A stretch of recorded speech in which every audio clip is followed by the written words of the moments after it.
샬롬 샬롬 샬롬 샬롬. 하나님 사랑합니다. 여러분 주 안에서 사랑합니다. 열왕기하 23장 21절에서 25절 말씀 중심으로 함께 이 아침 은혜를 나눕니다. 말씀을 이루어내는 사람 누굴까요? 요시야 왕이죠. 23장 21절 보죠. 왕이 북백성에게 명령하이르되 이 언약책에 기록된 대로 너희와 너희 하나님 야훼를 위하여 유월절을 지키라 하매 사사가 이스라엘을 다스리던 시대부터 이스라엘 여러 왕의 시대와 유다 여러 왕의 시대에 이렇게 유월절을 지킨 일이 없었더니 요시야 왕 18째 해에 예루살렘에서 야훼 앞에 이 유월절을 지켰더라. 요시야가 또 유다 땅과 예루살렘에 보이는 신정판자와 점장이와 드라빈과 우상과 모든 가능한 것을 다 제거하였으니 이는 대제사장 힐기야가 야훼 성전에서 발견한 책에 기록된 율법의 말씀을 이루려 함이라. 요시야와 같이 마음을 다하며 뜻을 다하며 힘을 다하여 모세의 모든 율법을 따라 야훼께로 돌이킨 왕은 요시야 전에도 없었고 후에도 그와 같은 자가 없었더라. 이렇게 칭찬하고 있습니다. 사울, 다윗, 솔로몬까지 통일 왕이죠. 통합된 솔로몬 후에 북이스라엘 남유다로 분열이 되죠. 북이스라엘은 19명의 왕이 나왔어요. 다 첫 왕 여로보암의 길로 갑니다. 하나님을 떠나 자기 욕심을 따라 살았다는 거죠. 그러다가 아수르에 의해서 나라가 망했어요. 남유다는 왕이 20명 나왔습니다. 다윗의 길로 간 세 왕이 있죠. 여호사밧, 히스기야, 요시야, 다윗처럼 평생 변질되지 않은 왕은 요시야 한 사람, 역대급 아주 훌륭한 왕입니다.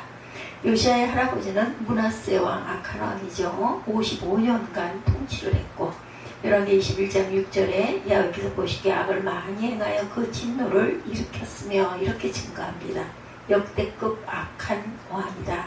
55년 동안. 그러니 백성들이 어떻게 했겠습니까? 아버지 아몬은 22세 왕이 되어서 2년 동안 왕노릇 하다가 신하들에 의해서 죽습니다. 21장 20절에 아몬이 그의 아버지 므낫세의 행함같이 야훼 보시기에 악을 행하되 그 24세에 쿠데타를 일으켜서 죽습니다. 그런 할아버지 아버지 밑에서 왕이 된 이 요시야 왕, 어떻게 그런 왕이 될 수 있었을까? 하나님께로 돌아서는 사람, 요시야가 8세 왕이 됐어요. 초등학교 1학년 나이죠. 정말 너무 불행한 일일 수도 있습니다. 이렇게 어린 나이에 왕이 됐다는 건 뭐 아무것도 모르지 않았겠어요. 그렇죠? 어떤 왕이었을까요? 열왕기하 22장 2절에 보면 요시야가 야훼 보시기에 정직히 행하여 그의 조상 다윗의 모든 길을 행하고 좌로나 우로나 치우치지 아니하였더라. 최고의 왕에게 주는 평가를 받습니다. 메시지 성경에도 그는 하나님의 원하시는 모습으로 살았다. 그의 조상 다윗이 밝히 보여준 길을 똑바로 따라갔고 왼쪽으로나 오른쪽으로나 한 걸음도 벗어나지 않았다. 이렇게 칭찬을 받습니다. 아주 대단하죠. 얼마나 어려웠을까요? 이 어린 나이에. 요시야는 평생 야훼 보시기에 정직하게 살았습니다. 평생 하나님이 원하시는 모습으로 살았죠. 그렇게 살면 유익이 많을까 손해가 많을까? 사람들에게 인정을 받고 또한 칭송을 받았을까? 융통성이 없다고 무시를 당하진 않았을까? 그러면 하나님은 그 사람에게 어떻게 하실 것 같은가? 요시야는 평생 다윗의 길로 갑니다. 좌로나 우로나 치우치지 않았어요. 한 걸음도 벗어나지를 않습니다. 인간관계는 넓었을까요? 외톨이가 되어 있었을까요? 그럼 하나님은 또한 어떻게 하셨을까요? 요시야가 신앙 계획부터 시작합니다. 할아버지 므낫세가 55년 더럽힌 성전 수리를 하죠.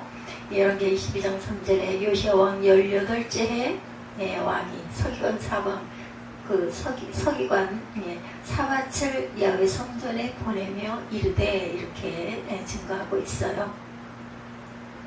역대 34장 3절에도 아직도 어렸을 때 곧 왕에 있은 지 8년에 그러면 16살이겠네요. 그렇죠? 그의 조상 다윗의 하나님을 비로소 찾고 12년에 유다와 예루살렘을 비로소 정결하게 하였다. 그러면 20살 되었을 때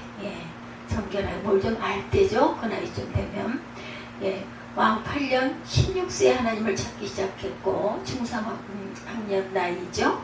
사춘기 시작이 아니라 하나님을 찾기 시작했습니다. 자기 신앙이 생긴 거예요. 아주 귀한 청년이죠. 왕 12년 20세의 나라를 정결케 하는 일을 시작해서 왕 18년 26세에 마무리를 합니다. 20대 청년 왕 요시아의 신앙과 삶의 모습이 이렇게 보여집니다. 아주 아름다운 청년으로 잘 성장했어요. 누가 요시아에게 이런 영향을 주었을까? 아버지는 아니고 어머니였겠죠.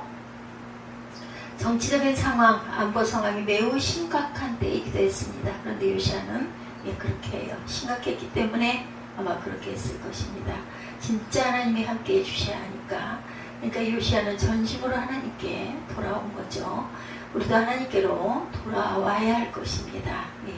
어정쩡하게 문 두드리고 있는 분들, 성전 앞에서 왔다 갔다 뜰 밟고 다니시는 분들, 요시아처럼 하나님 앞에 온전하게 서는 그런 용기, 결단, 담대함이 있으시기 바랍니다. 두 번째, 말씀으로 돌아서고 돌이킨 사람.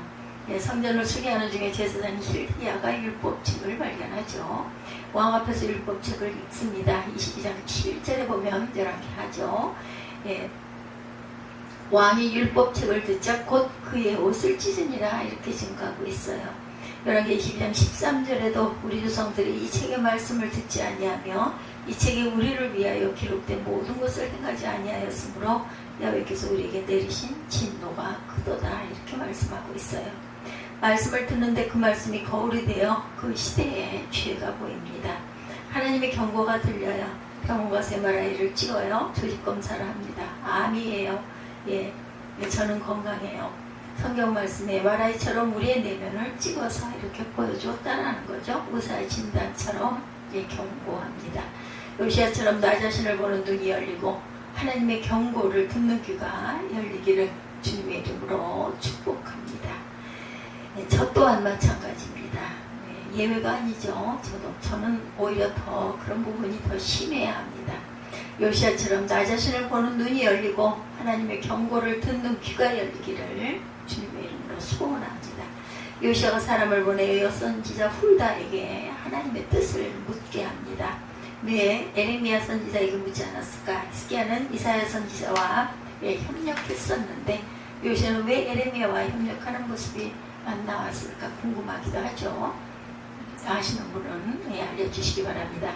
하나님이 유다의 심판을 내리실 것이라고 통보합니다. 요시아가 어떻게 해요? 백성과 지도자들을 전부 소집하죠. 열왕기 23장 2절에 왕이 야훼 성전에서 발견한 언약책의 모든 말씀을 읽어 귀에 들리고, 이렇게 증거하고 있어요.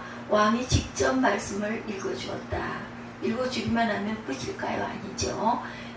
3절에 왕이 단 위에 서서 야훼 앞에서 언약을 세우되 마음을 다하고 뜻을 다하여 야훼께 순종하고 그의 계명과 법도와 율례를 지켜 이 책에 기록된 언약의 말씀을 이루게 하리라 하매 백성이 다 그 언약을 따르기로 하니라. 왕과 백성이 함께 전심전력하여 하나님의 말씀으로 돌아가기를 서약해요. 요시아 왕이 왜 이런 정치를 하는 걸까? 진짜 왕이 계시니까. 진짜 왕은 하나님이시죠. 언약식을 하고 끝을 냈다. 실천하기 시작합니다. 언약식만 하고 끝났다? 아니죠. 실천을 시작했어요. 모든 우상을 제거하기 시작합니다. 성전에 있는 모든 우상 제단들을 부수고 불태우고 빻아서 가루를 만들어서 묘에 뿌리기도 하고 강에 떠내려가기도 하고 산에다 뿌리기도 하죠. 전국 각 성읍에 있는 산당들을 모두 다 얼어버립니다. 모든 우상을 없애버리죠. 요시아는 그렇게 말씀으로 돌아섰어요. 그렇게 백성들에게 말씀으로 돌이키게 합니다. 이런 정치인이 많아야 되겠죠. 내가 먼저, 우리 교회가 먼저, 우리 나라가 먼저, 그랬어야 합니다. 그러게 하여야 세상이 바뀌게 되겠죠. 우리는 무엇을 부셔야 할까? 무엇을 버리고 말씀으로 돌아서야 할까요? 내가 섬기고 있는 개인적으로 너무나 소중하게, 예배보다도 하나님보다도 더 소중하게 여기는 것이 무엇인지를 생각해보면 아마 아실 겁니다. 나는 어쩌면 이게 나에게 우상이 되어 있을 수도 있다. 이런 생각이 드시면 돌아서야 되죠. 돌이켜야 합니다. 잘 조절을 해야 합니다. 하나님이 가장 앞에, 예배가 가장 먼저 있도록, 가장 소중하도록 마음판을 다져야 합니다. 우리는 어떻게 내게 주신 사람들은 하나님 말씀으로 돌이키게 해야 할 것인가? 말씀을 이루어내는 사람이 되어야겠다.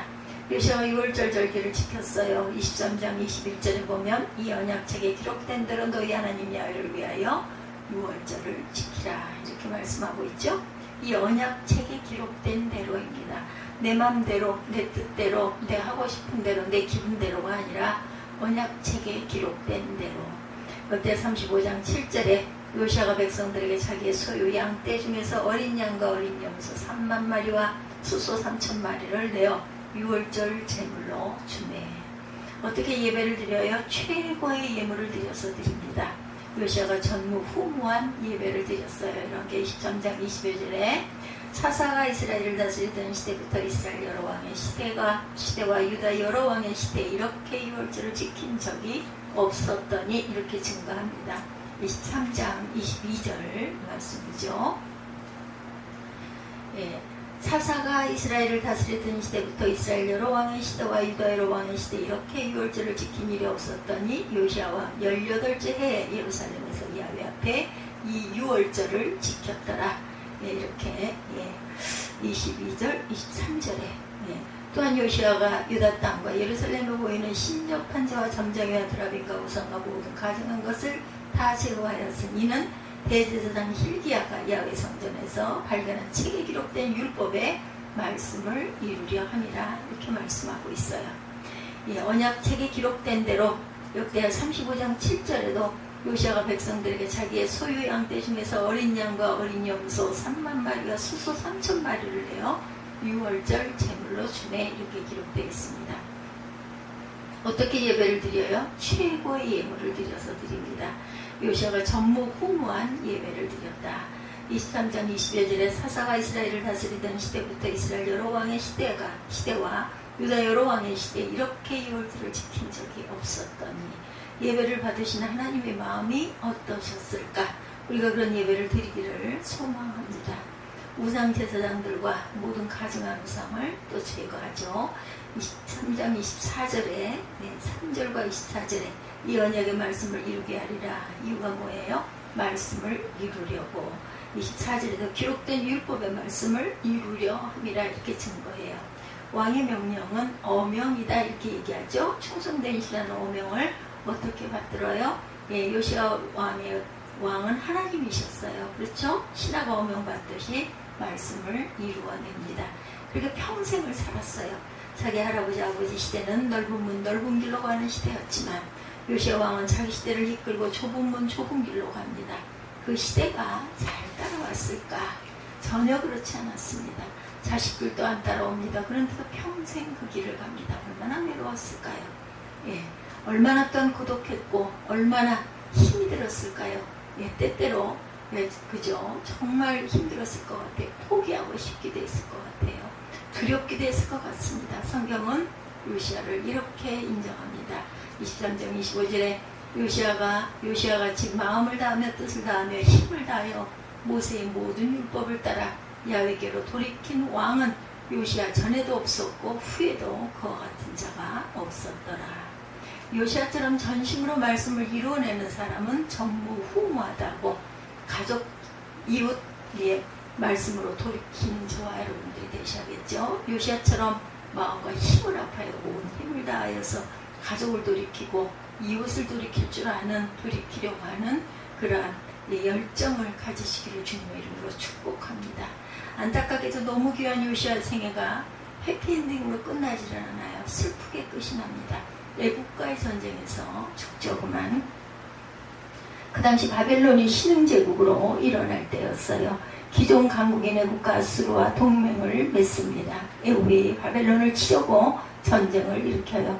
바벨론을 치려면 유다를 통과해야 됐고 요시아가 애국을 막으려고 군대를 동원했습니다.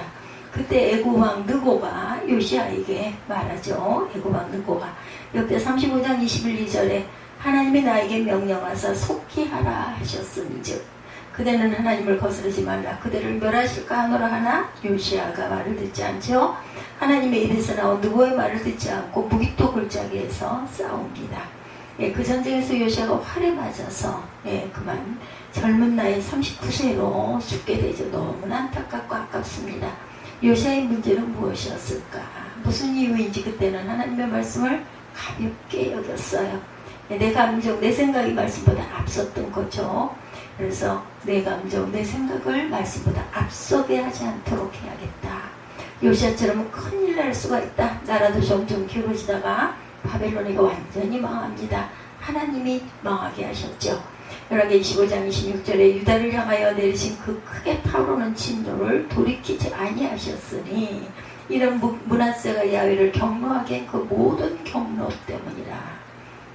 할아버지 므낫세 때문에 망했다. 요시아 입장에서 보면 아들 여호아스가 23세 왕되어 악을 행하다 3개월 만에 애굽으로 끌려가 죽고, 또한 아들 여호야김이 25세 왕이 되어 악을 행하다가 바벨론의 1차 포로로 또 끌려갑니다. 그의 아들 야훼긴이 18세 왕이 되어 악을 행하다가 바벨론의 2차 포로로 끌려갑니다. 요시아의 아들 시드기야가 21세 왕 되어 악을 행하다가 3차 포로로 끌려갑니다. 성전이 불타버립니다. 예루살렘 성이 다 무너져요. 나라가 완전히 망합니다. 그러나 요시아 세대의 사람들이 요시아의 신앙을 계승해 나갑니다. 다니엘과 세 친구들, 에스겔, 모르드게 포로로 끌려가서 요시아처럼 하나님 말씀을 이루어낸 사람들이죠. 그들의 영향으로 포로에서 돌아올 때까지 신앙은 지켜내려갑니다. 요시아 왕은 어두운 시대로 환히 비추는 태양빛은 못 되었어도 등대는 되었다고 생각합니다. 우리가 사는 세상도 만만치 않게 어려움과 흑암이 많이 덮여 있습니다. 가끔 빛이 비치다가도 또 흑암으로 정치적 이념이 점점 더 어두워져 가기도 합니다. 자녀들의 생각이 점점 더 어두워져 가고 있습니다. 우리의 신앙도 점점 빛을 잃어가기도 합니다. 그래서 나가야 할 길을 찾지 못하죠. 출구를 찾지 못하기도 합니다. 주님은 말씀하시죠. 너희는 세상의 빛이라. 무슨 빛이 먼저 있어야겠습니까? 말씀의 빛이 우리 마음에 비추어져야 할 것입니다. 요시아처럼 말씀으로 돌아가십시다.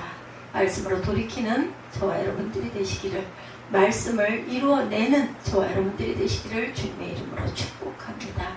그 사람이 내가 되기를 사모하십시다. 그 사람이 내가 되기를 힘써 노력하는 저와 여러분들이 되시기를 주님의 이름으로 축복합니다.